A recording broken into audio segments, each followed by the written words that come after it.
You're standing on the deck of a warship, the Pengok Admiral Yi Sun-sin's flagship.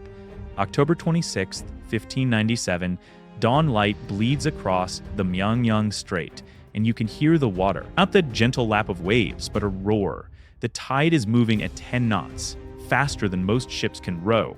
A churning, frothing river squeezing through a gap of land barely 300 meters wide. Behind you, 12 ships. That's it, 12 vessels and maybe 120 terrified sailors. Before you, the horizon is vanishing, darkening, not with storm clouds, but with sails. Japanese sails. You count 10, then 30, then you stop counting, because there are over 100 warships bearing down on your position, and behind them, another 200 support vessels. 333 ships total. Your hands are shaking. You look to Admiral Yi, a 52-year-old man whose body still bears the scars of torture, whose mother died while he rotted in a prison cell on false charges, whose rival destroyed the fleet Yi built over 5 years in a single catastrophic night. Most of his commanders urged him to disband what remains and flee into the mountains. His response, delivered to the Korean court days earlier, defines the impossible. I still have 12 ships. As long as I live, the enemy will never look down on us. This is not a story about choosing a glorious death. This is about one man who refused to accept that his nation was finished. Before we dive into this forgotten story of impossible odds and strategic genius, if you enjoy learning about the hidden truths of history, the moments where everything hangs by a thread, consider hitting that like button and subscribing for more content like this. And please comment below to let me know where you're listening from. I find it incredible that we're exploring these ancient battles together from different parts of the world, connected across time and space by our shared curiosity about the past.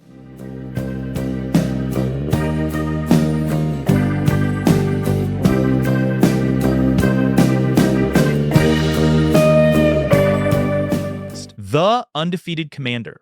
Let's rewind 5 years. 1592 Korea. The Joseon dynasty is prosperous, cultured, and utterly unprepared. Japan, recently unified under the warlord Toyotomi Hideyoshi, invades with 158,000 men. Hideyoshi's plan is audacious. Conquer Korea in 1 month, use it as a bridge to invade China, and establish a Japanese empire spanning East Asia. Seoul falls in 3 weeks. The Korean army, bloated with aristocratic incompetence and outdated tactics, collapses. Within 2 months, Japanese forces control nearly the entire peninsula. Korea is dying, except for one problem: the sea. Admiral Yi Sun-sin, age 47, recently promoted to naval commander of Jeolla province, has been quietly preparing. While court officials bickered and army generals fled, Yi built ships. Not just any ships. He designed the Jeobukseon, the turtle ship, a vessel unlike anything in Asian naval warfare. Popular legend claims they were ironclad, floating tanks. The truth is more interesting. Yi's turtle ships were fast galleys covered with a protective wooden deck, thick planks reinforced with iron studs, to prevent Japanese boarding tactics. They bristled with cannons, front, sides, rear, 20 guns per ship, and they were maneuverable, designed for ramming and close-range bombardment. But Yi's true genius wasn't the ships, it was his tactics. At the Battle of Okpo, his first engagement, Yi introduced something revolutionary: coordinated line formations. His ships didn't scatter like medieval naval combat traditionally dictated. They moved together, holding formation, creating overlapping fields of cannon fire. Japanese warships, designed for samurai swordsmen to board and turn naval battles into sword fights, Yi's cannons ripped them apart at range. Okpo 26 Japanese ships destroyed. Korean losses, 0. Session 13 Japanese ships destroyed.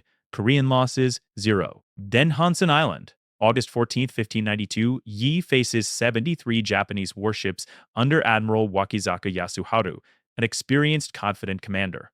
Yi feigns retreat, luring Wakizaka's fleet into open water away from coastal support. Then Yi springs the crane wing formation, his ships spread in a wide arc, surrounding the Japanese fleet. Concentrated cannon fire from multiple angles. Wakizaka's ships are obliterated. When the smoke clears, 59 Japanese vessels destroyed or captured. Korean losses, 0 casualties, minor damage to a few ships. Over the next 5 years, Yi fights 23 naval engagements. He wins every single one. 0 defeats. The Japanese, despite controlling most of Korea by land, cannot advance their supply lines by sea. They're forced to march everything over land through hostile territory and mountainous terrain. Yi's navy becomes the only thing keeping Korea alive. And here's the thing, Yi isn't just a tactical genius. He's incorruptible. In a court riddled with factions, bribery, and incompetence, Yi refuses to play politics. He doesn't flatter. He doesn't bow to powerful aristocrats. He reports the truth, unvarnished, in his war diary, the Nanjung Ilgi, which survives to this day. He writes about his grief when his mother dies, his anguish over losses, his frustration with incompetent allies. But he never stops working, never stops innovating, which is exactly why his rivals destroy him. The Fall, February 1597. Yi receives orders to intercept a Japanese fleet allegedly sailing near Busan. The intelligence comes from a Japanese defector named Yoshira, a fisherman claiming knowledge of Japanese movements. Yi investigates. He consults his scouts, his intelligence network, the fishermen who know these waters. His conclusion: it's a trap. The fleet doesn't exist. Yoshira is a double agent, trying to lure Yi into an ambush near fortified Japanese coastal positions. Yi refuses the order. General Yi Il, commander of Korean land forces and political rival, reports Yi's insubordination to King Seonjo. But Yi Il isn't acting alone. Admiral Won Gyun, Yi's subordinate and personal rival, adds his voice. Won Gyun has been seething for years. He's older than Yi, more aristocratic, politically connected. He believes he should command the navy. Yi's success is an insult. Won Gyun whispers in the right ears. Yi is disloyal, cowardly, perhaps even collaborating with the Japanese. King Seonjo, pressured by court factions and his Ming Chinese allies who distrust Yi's independence, orders Yi's arrest. April 1597, Yi is dragged to Seoul in an ox cart, caged like an animal. Crowds line the roads weeping. They know what this means. In his diary, Yi writes, "People followed me, crying and pleading. I could not turn my head to look at them." In Seoul, torture. The Joseon court doesn't execute Yi outright. He's too famous, too beloved by common people. Instead, they try to break him into confessing treason, whipping, burning, leg breaking, wooden boards tightening around shins until bones crack. Yi's diary records, "I was tortured almost to the point of death." He's 52 years old. His body is failing. But he does not confess, he does not break. Instead of execution, Yi is stripped of rank and sentenced to serve as a common soldier on the Northern Front. Won Gyun is promoted to Supreme Naval Commander, command of the entire Korean fleet. Won Gyun, who has never won a significant naval battle. Won Gyun, who is drunk on ambition and ignorant of naval strategy. Won Gyun, who is about to destroy everything Yi built. Catastrophe at Chilchuliang, August 27, 1597. Won Gyun commands approximately 150 Korean warships. The fleet Yu spent 5 years constructing and training. Japanese intelligence learns of Yi's removal. They know Won Gyun is incompetent. They plan accordingly. Japanese Admiral Wakizaka Yasuharu, the same commander Yi humiliated at Hudson Island, leads a combined fleet of over 500 vessels toward the Korean anchorage at Chilchuliang. His plan: a night attack before dawn, catching the Koreans at anchor. Won Gyun receives intelligence warnings. He ignores them. He's been drinking, celebrating his new command. His officers are poorly coordinated. There are no scouts posted, no night watches. At 2 a.m., August 28th, the Japanese fleet strikes. It's not a battle, it's a slaughter. Korean ships caught at anchor scramble to raise sails in darkness. Crews are asleep, drunk, or absent. Japanese vessels surround them, boarding parties swarming over the rails. Won Gyun, realizing the disaster, abandons his flagship and flees to shore in a small boat. His own men watch him run. Panic spreads. Ships crash into each other trying to escape. Japanese methodically burn what remains. By dawn, over 150 Korean warships destroyed. Thousands of sailors dead. Won Gyun himself is captured fleeing inland. Japanese soldiers behead him on a beach. The Korean Navy life's work is annihilated in one night. Japan now controls Korean waters for the first time in the war. Their supply lines open. Coastal cities are defenseless. The southern coast of Korea lies exposed like a wound. King Sanjo receives the news in Seoul. His court debates disbanding the navy entirely. What's the point? They have no ships. But then someone mentions Yi Sun-sin is still alive, serving as a common soldier in the north. Perhaps September 1597, Yi receives a stunning order: return to naval command. He's given no apology, no acknowledgement of injustice, just a command. What command? The survivors of Chilchialang scrape together 12 ships. 12. Yi writes in his diary, the situation is desperate beyond description. The court expects Yi to formally disband naval operations and recommend full retreat. Instead, Yi writes a letter that defines his entire philosophy. I still have 12 ships. As long as I live, the enemy will never look down on us. Think about this for a second. He has been tortured almost to death. His mother died while he was imprisoned. His rival destroyed his fleet and killed his men through incompetence. His body is broken. He has 12 ships against an enemy armada of hundreds, and he chooses to fight. The trap at Myeongnyang, October 1597. Yi conducts reconnaissance. The Japanese fleet, 133 warships commanded by Admirals Wakizaka, Kurashima, Michifusa, Todo Takatora, and Kato Yoshiaki, plus 200 support vessels. They're confident, emboldened by Chilcheliang, planning to secure the western Korean coast and open supply routes directly to Seoul via the Han River. Yi has 12 ships, soon 13 with his flagship, the Pangak, maybe 120 sailors total. He cannot win with firepower. He cannot win with numbers. He cannot win in open water. So he doesn't try. He knows Korean waters better than any man alive. 5 years of constant patrol, studying currents, tides, channels, hidden rocks. He identifies the Myeongnyang Strait, a narrow channel between Chindo Island and the mainland. At its narrowest point, 300 meters wide. A bottleneck. But it's not just the width, it's the water itself. The Myeongnyang Strait has some of the strongest tidal currents in the world. Every 3 hours, the tide reverses. When flowing south, it moves at 10 knots, faster than most ships can row. Ships moving with the current are accelerated. Ships moving against it are helpless, swept backward, unable to maintain steerage. Yi calculates the October 26th tide tables precisely. Morning tide flows south, favorable to the Japanese sailing north.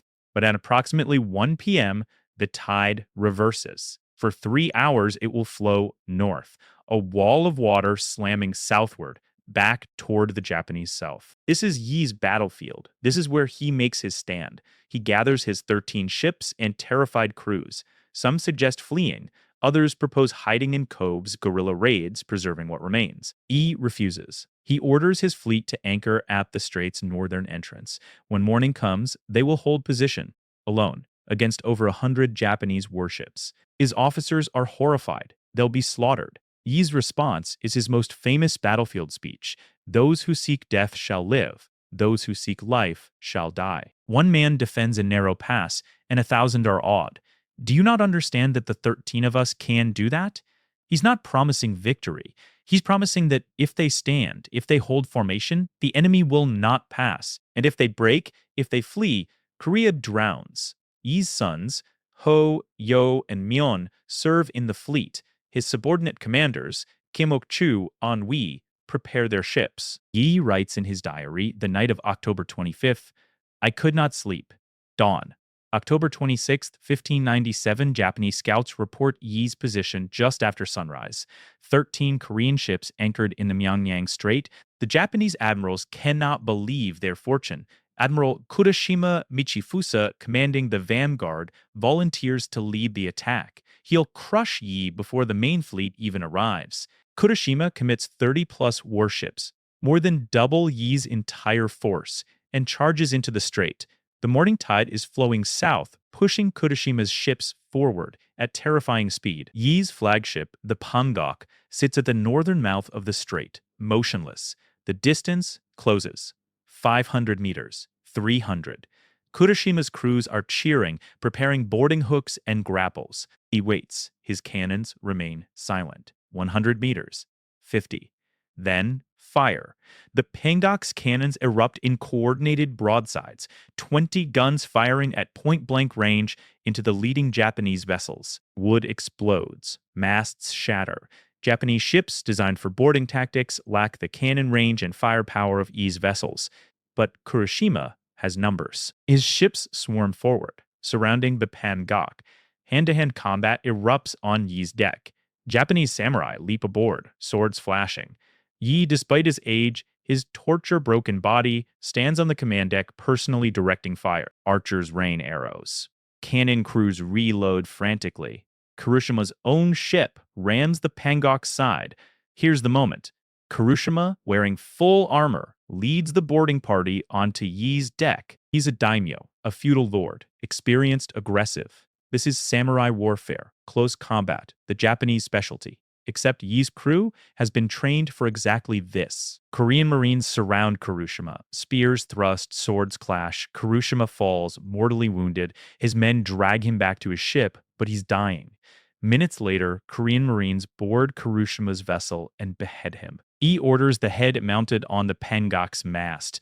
But Yi's flagship is being overwhelmed. 30 Japanese ships hammer it from all sides. Other Korean captains, watching the Pangok disappear in the swarm, panic. Several ships begin to retreat. Yi fires signal guns, desperate, furious signals to hold formation. If the line breaks, it's over. Then, ennui. An older ship captain, modest background, commands a small vessel. He sees the Korean line fracturing. He makes a choice. And Yi sails his tiny ship alone directly into the Japanese swarm between the Pangok and the nearest retreating Korean vessel. He's buying time, drawing fire. His ship is swarmed, boarded, destroyed, and Yi is likely killed. But his sacrifice shames the fleeing captains. They turn around. The Korean line reforms, concentrating fire on the Japanese vessels surrounding Yi. Slowly, brutally, they drive Kuroshima's vanguard back. Kuroshima is dead. His flagship is captured. The first assault collapses. But Wakizaka Yasuharu is watching from the south. He commits his main battle fleet, over 100 warships pouring into the strait in waves. The turning tide. By noon, the strait is choked with Japanese vessels. Wakizaka's entire fleet is committed, over 100 warships crammed into a 300-meter-wide channel. They're winning by sheer mass. Yi's 13 ships are holding, but barely. Ammunition is running low. Crews are exhausted. The Japanese sense victory, and then the water changes, 1 p.m. The tide reverses. The current, which has been flowing south all morning, pushing Japanese ships forward, suddenly stops. Then reverses. 10 knots of current now flowing north backward toward the Japanese. Japanese ships lose steerage instantly. They're packed so tightly in the narrows that they cannot maneuver. The 10-knot current spins them, slams them into each other, drags them sideways into rocks, oars snap, rudders fail. Captains scream orders that cannot be executed. Some ships try to row against the current. It's useless, like rowing against a river rapid. Others attempt to turn around. They collide with vessels behind them. It's chaos, a traffic jam of death. Yi, positioned just outside the strongest current, with intimate knowledge of local eddies and countercurrents, maintains formation. His ships, designed for Korean waters, hold position. And now Yi unleashes everything. His cannons, their powder carefully preserved during the morning's defensive fighting, fire at will into the trapped mass of Japanese vessels. There's no need to aim carefully. The strait is so packed with ships that every shot hits. Fire arrows arc into wooden hulls soaked with sea spray and blood. Ships ignite. The fires spread. Japanese sailors leap into the churning water. Most drown. The current is too strong, the armor too heavy. The water turns red. Then black with smoke and debris. Korean cannons fire for 3 straight hours. Japanese ships, once proud warships that annihilated the Korean fleet at Chilchiliang, are reduced to floating wreckage. Some are swept onto rocks and shattered. Others burn to the waterline. The narrow strait becomes a graveyard. By 4 p.m., the slaughter is complete. Yi's diary records 31 Japanese warships confirmed, destroyed. Modern estimates suggest dozens more damaged, beyond repair. The Japanese fleet, what remains, retreats in utter chaos, abandoning equipment, wounded, everything. They flee south toward Busan, shattered. Yi's 13 ships, intact, 0 losses, approximately 36 casualties. Against 133 warships, the Battle of Myeongyang is over. The impossible has happened. AFTEMAATAMSEA. The immediate consequences are staggering. Japanese plans to secure the Western Korean coast collapse entirely. Their supply lines remain cut. Yi, with 13 ships, has regained control of Korean waters. Within weeks, Yi begins rebuilding, conscripting new sailors, constructing new vessels, re-establishing naval dominance. By November 1597, Ming Chinese reinforcements arrive by sea, something impossible if Japan controlled the straits. The war turns decisively. Japanese forces begin withdrawing from northern Korea. Toyotomi Hideyoshi, the warlord who dreamed of conquering China, dies in September 1598. His commanders, demoralized and overstretched, prepare full retreat. December 16th, 1598, the Battle of Noryang, the final engagement. Yi leads a combined Korean-Ming fleet of 150 ships against the retreating Japanese navy. Over 200 Japanese vessels are destroyed in a desperate night battle. As dawn breaks and victory becomes certain, a stray bullet strikes Yi. He's dying. His last words to his son Ho and nephew: "The battle is at its height. Do not announce my death." They cover his body and continue fighting. The Japanese fleet is annihilated. Only when the last enemy vessel flees do Yi's commanders reveal his death. Korea is saved. The Imjin War ends. But Yi Sun-sin does not live to see the peace he secured. Here's what history remembers.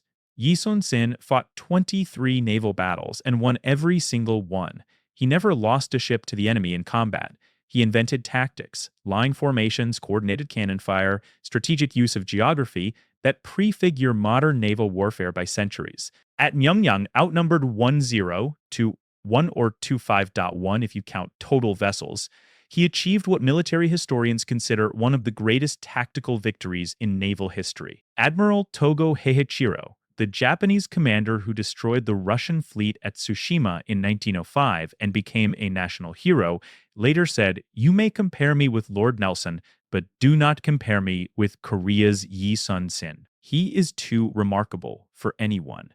Nelson fought Trafalgar with 27 ships against 33 Yi, fought Myeongyang with 13 against 100, and 33 and 1.